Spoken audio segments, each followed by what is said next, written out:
Navi Mumbai network.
महासंघ के राष्ट्रीय अध्यक्ष रमेश दादा पाटिल के नेतृत्व में अखिल भारतीय आदिवासी कश्यप कहार निषाद भोई कोली कोरी समन्वय समिति के 2 दिवसीय 13वें राष्ट्रीय अधिवेशन का जोशो खरोश के साथ आयोजन किया गया।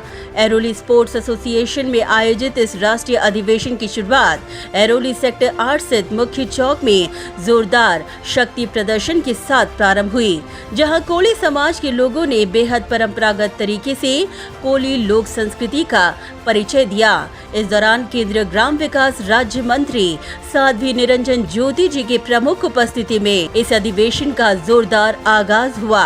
साध्वी निरंजन ज्योति जी के हाथों इस 2 दिवसीय राष्ट्रीय अधिवेशन की शुरुआत की गई, जहां इस अवसर पर उनके साथ मौजूद थे जम्मू कश्मीर के पूर्व उप मुख्यमंत्री कविंदर गुप्ता, सांसद अजय निषाद, पूज्य स्वामी गोरखनाथ, पूज्य गोपाल दास शास्त्री, कोली महासंघ के राष्ट्रीय अध्यक्ष रमेश दादा पाटिल, ऐरोली के विधायक गणेश नायक, भाजपा विधायक जय प्रकाश निषाद, भाजपा मच्छीमार सेल के महाराष्ट्र प्रदेश अध्यक्ष एडवोकेट चेतन दादा पाटिल, राष्ट्रीय संयोजक राजा राम कश्यप, नवी मुंबई भाजपा जिलाध्यक्ष रामचंद्र गरत, भाजपा युवा मोर्चा नवी मुंबई जिलाध्यक्ष दत्ता गंघाले, दिलीप कश्यप, भगवती कश्यप, बाबा मार्तंड प्रसाद, नीरज कश्यप आदि तमाम मान्यवर। इस राष्ट्रीय अधिवेशन का सबसे मुख्य एजेंडा रहा समाज की राजनीतिक भागीदारी, जाति जनगणना, आरक्षण और ट्रस्ट बोर्ड की स्थापना। गौरतलब है कि आज कोली समाज का बड़ा वर्ग देश के 29 राज्यों में फैला हुआ है।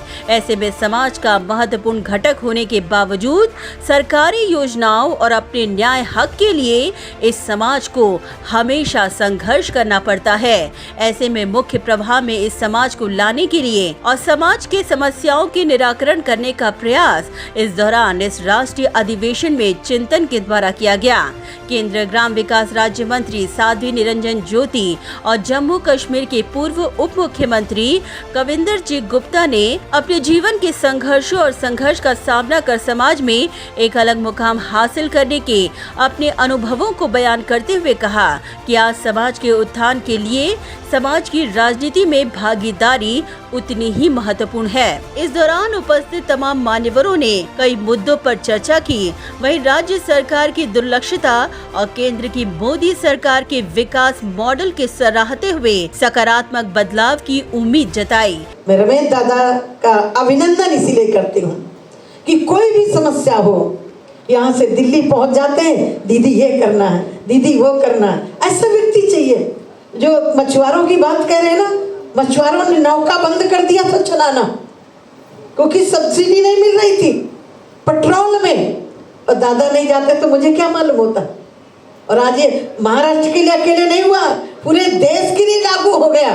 इस महत्वपूर्ण बैठक को आयोजित करने वाले महाराष्ट्र के ही नहीं, जिन्होंने पूरे देश की समस्याओं को मेरे सामने 2014 से लगातार रख रहे हैं, ऐसे जो एक बहुत विचारधारा अच्छी संघ के कार्यकर्ता हैं, जिन्होंने समाज को जोड़ने के लिए बहुत बड़ी भूमिका निभाई है।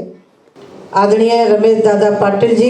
इस दौरान जम्मू कश्मीर के पूर्व उप मुख्यमंत्री कविंदर गुप्ता ने कहा कि आज कोली समाज का देश को आत्मनिर्भर बनाने में एक उल्लेखनीय योगदान रहा है। ऐसे में समाज को आर्थिक तौर पर सक्षम बनाने के लिए इस चिंतन से निश्चित ही भविष्य में ये समाज सामाजिक, राजनीतिक और प्रशासकीय क्षेत्र में आगे बढ़ेगा। जिस प्रकार से ये समाज अलग अलग तरीके से विशेष करके देश को आत्मनिर्भर बनाने में एक बहुत बड़ी भूमिका निभा रहा है और उस भूमिका को आगे बढ़ाने में किस प्रकार से आर्थिक रूप से ये आगे बढ़े उसका भी यहाँ पर चिंतन हो रहा है। और समय समय पर जिस प्रकार से ये 13वां अधिवेशन है, सामाजिक तौर पर, राजनीतिक तौर पर और प्रशासनिक तौर पर ये समाज निश्चय ही आगे आए, इसके लिए जिन चीज़ों की ज़रूरत है उसके लिए भी यहाँ पर चिंतन हो रहा है। मुझे लगता है इस चिंतन से बहुत सी बातें उभर करके सामने आएंगी और आने वाले समय में इस समाज को आगे बढ़ने के लिए एक प्रेरित करेंगी और एक पूरे ही इस निश्चय के साथ ही आगे बढ़ेंगे। वहीं अरोली के विधायक गणेश नाइक ने रमेश दादा पाटिल के कार्यों की सराहना करते हुए कहा कि कोली समाज को एकत्रित लाने में रमेश दादा पाटिल का उल्लेखनीय योगदान रहा है। अखिल भारतीय कोली महासंघ के अध्यक्ष होने के नाते रमेश दादा को जो मौका मिला वो मौके का उन्होंने पूरा फायदा उठाया। उन्होंने सभी लोगों को संगठित किया, लोगों के दुख दर्द देखने की प्रयास की और जहाँ पे कुछ कमी है वो पूरी करने का प्रयास किया। देश के पंतप्रधान नरेंद्र जी मोदी साहब ने 2014 से ऐसे पिछड़े हुए समाज को निगाह में रखते हुए बहुत बड़ी राशि इनके विकास के लिए दी और सही पैमाने पे हर राज्य के जिला, तहसील, गांव में जो दुखी लोग थे वो लोग अभी अपनी आशा लेके आगे बढ़ रहे हैं। जवान लोगों को उद्योग देना, नौकरी देना, आवास देना, ये सब काम नरेंद्र मोदी साहब के नेतृत्व में सभी डिपार्टमेंट के लोग कर रहे हैं और उसमें ये कोली महासंघ का योगदान बहुत बड़ा है। आज जो अधिवेशन संपन्न हो रहा है उसको मेरी शुभकामनाएं और आगे चल के रमेश दादा पाटिल के माध्यम से ऐसे पिछड़े हुए समाज का और योगदान उसका जो मिले उनको ऊपर आने में। जैसे अभी नौजवान लोग अभी साथ में हैं, जैसे रमेश दादा का सुपुत्र केतन पाटिल भी काम कर रहे हैं, हमारे सभी कार्यकर्ता उनके साथ में हैं। ये लोगों की ताकत से ये कार्य आगे बढ़ते जाएगा, ऐसा मुझे विश्वास है। वहीं रमेश दादा पाटिल ने कहा कि आज समाज के समक्ष कई प्रश्न हैं। आज भी जाति का दाखिला, जाति का प्रमाण पत्र, वैधता प्रमाण पत्र, डीजल में छूट, चक्रवाती तूफान में सरकार द्वारा कॉम्पनसेशन तुरंत न मिलने जैसे कई अनेकों मुद्दे और समस्याएं हैं। मगर इस राष्ट्रीय अधिवेशन में इन तमाम मुद्दों का ठहराव लिया जाएगा और ये आवाज केंद्र सरकार तक पहुंचाई जाएगी। कोली समाज है, कश्यप है और पूरे हमारे हिंदुस्तान से हमारे सब भाई बहन यहाँ आए हुए हैं। 2 दिन का अधिवेशन यहाँ चल रहा है। समाज के नेतागण यहाँ आए हैं, समाज के विधायक यहाँ आए हैं, समाज के पार्लियामेंट के एमपीज यहाँ आए हैं। सब समाज के पूरे जो हमारे राजकीय प्रतिनिधि हैं वो आए हैं। समाज के अलग अलग भाग से, मतलब हर प्रांत से हमारे अलग अलग नेता यहाँ पे आए हैं।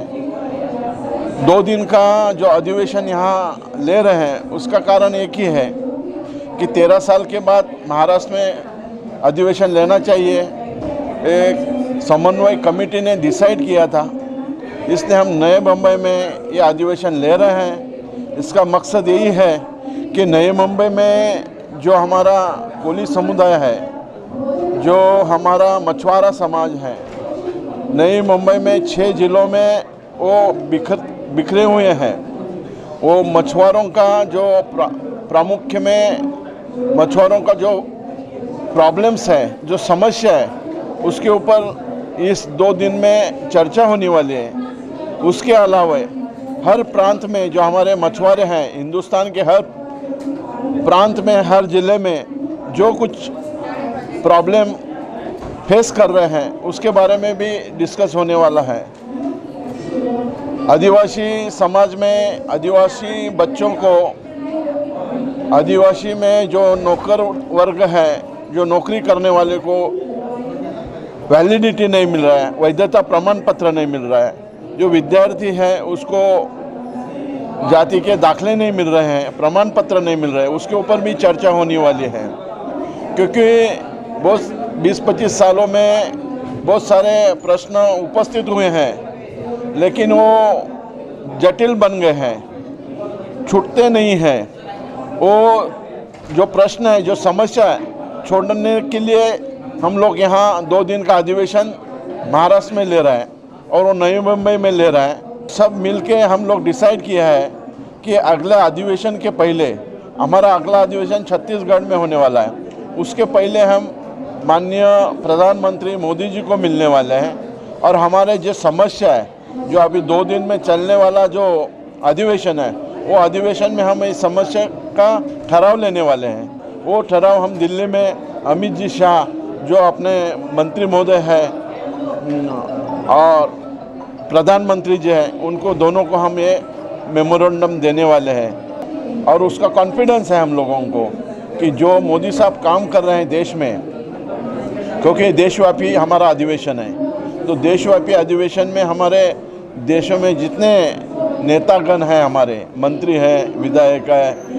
पार्लियामेंट एमपीज़ हैं, उनको आशा है कि अपन इकट्ठा होके ये एक मेमोरेंडम बनाएंगे और वो प्रधानमंत्री को दे देंगे। वहीं इस दौरान उपस्थित मान्यवरों ने अपनी प्रतिक्रिया व्यक्त करते हुए कहा कि यह समाज राजनीति और शिक्षा के क्षेत्र में पीछे है। ऐसे में इस समाज के उत्थान का एकमात्र जरिया ही है राजनीतिक भागीदारी। उन्होंने कहा कि आशा है कि प्रधानमंत्री नरेंद्र मोदी इस समाज को न्याय दिलवाने में जरूर कामयाब होंगे। हम लोग का अपना समाज जो राजनीति रूप में बहुत पीछे है, शिक्षा में भी हम लोग का समाज का स्थिति उतना मजबूत नहीं है, तो समाज को शिक्षित करने, राजनीति भागीदारी कैसे और आगे बढ़े, उस पर हम लोग चिंतन कर रहे हैं। समाज में हम लोग की संख्या बहुत ज़्यादा है, किसी भी जाति से हम लोग अगर कंपेयर करेंगे तो उससे हमारी संख्या कम नहीं है, लेकिन जितने राजनीति भागीदारी होनी चाहिए, चाहे वो विधायक के रूप में हो, चाहे सांसद के रूप में हो, तो अभी कम दिख रही है। तो लगातार हम लोग ऐसा चिंतन शिविर कर कर के राजनीति भागीदारी कैसे आगे बढ़े, हम लोग का संख्या कैसे बढ़े, इस पर हम लोग चिंतन करते हैं। समाज कैसे शिक्षित हो, जागरूक हो, इस पर भी हम लोग चिंता करते हैं। जब हम आगे बढ़ कर के जाएंगे तो मुझे निश्चित तौर पर हम उस तरह का काम करेंगे, भागीदारी समझें कि हमें भागीदारी कैसे, संवैधानिक भागीदारी कैसे मिलेगी। जब उसका ज्ञान होगा तो हमें अपना अधिकार मिलेगा, क्योंकि 27% आरक्षण ओबीसी को मिलता है। आपने देखा होगा बहुत जगहों पर हम अनुसूचित में आते हैं, बहुत जगहों पर हम ओबीसी में आते हैं। तो इसकी भी लड़ाई समाज लड़ रहा है कि मैं ऐसा क्यों, हम जब वही हैं, हमारा कार्य वही है, हमारा पेशा वही है, हमारा धंधा वही है और हम उसी जात से बिलोंग करते हैं, रोजी रोटी का जो रोटी बेटी भी हम करते हैं, तो हमको अलग अलग क्यों माना जाता है? हमें अलग अलग न माना जाए। यह बात जब तक बच्चा रोता नहीं है तब तक माँ ये नहीं समझती है बच्चा भूखा है, और जब बच्चा भूखा होता है तो रोएगा तो उसको पता चलेगा बाप को और माँ को, तो ज़रूर उसके लिए भोजन की व्यवस्था करेगी। ठीक उसी प्रकार से हमारे प्रधानमंत्री जी जानते हैं, आप वो चाहते हैं कि आप जागरूकता लाओ और आपका अधिकार जो होगा ये सरकार कभी भी वंचित नहीं करेगी। सरकार उस अधिकार को देने, क्योंकि प्रधानमंत्री पर भरोसा हो गया समाज को कि हम अपने अधिकार को अगर हम बता पाएंगे, उनको समझा पाएंगे, वहाँ तक हमारी बातें जाएगी तो ज़रूर हमको जो हमारे योग्य अधिकार है वो मिलेगा।